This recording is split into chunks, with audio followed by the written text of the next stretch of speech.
What if you never once earned your rest and were never meant to? We tend to treat rest as something waiting for us at the finish line. Work hard enough, clear the inbox, tick the last box, and then, maybe then, we get to stop. So rest becomes the reward at the end of the productivity line. But the very first pages of Scripture tells a different story. God works for 6 days, and then on the seventh, He rests. Not from exhaustion, but because the work is finished and it's good. And here's the striking thing. Humanity is made on the sixth day.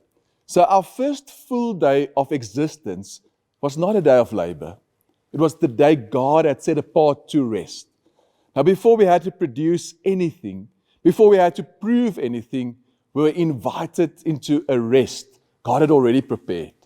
So the pattern of human life from the beginning is not work in order to earn rest. It's rest and then work from it. We are meant to labor from a place of settledness, not towards one. Our value is not something we manufacture through output. It is something we receive before you lift a finger. Now, being hurried is one of the great threats to your soul.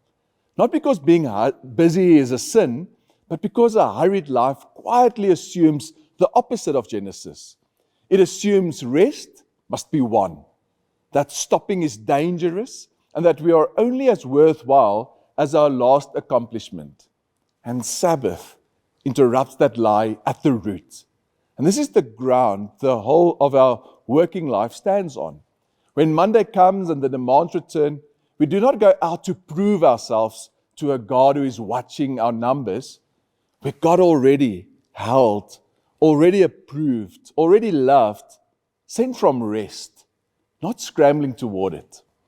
So can I invite you to somewhere today, before a task you're dreading or rushing into, to stop for 60 minutes or seconds, and don't plan or fix anything. Simply say to God, I begin this from your rest, not for it. And notice whether you're working to earn something or from a place already being held. And let that reorder how you approach the rest of your day. Let us pray. Father, before we've done anything, you've already called us your beloved. Lord, thank you for this gift. Help us to receive it and to live and work from that place of settledness in you. We pray it in Jesus' name. Amen.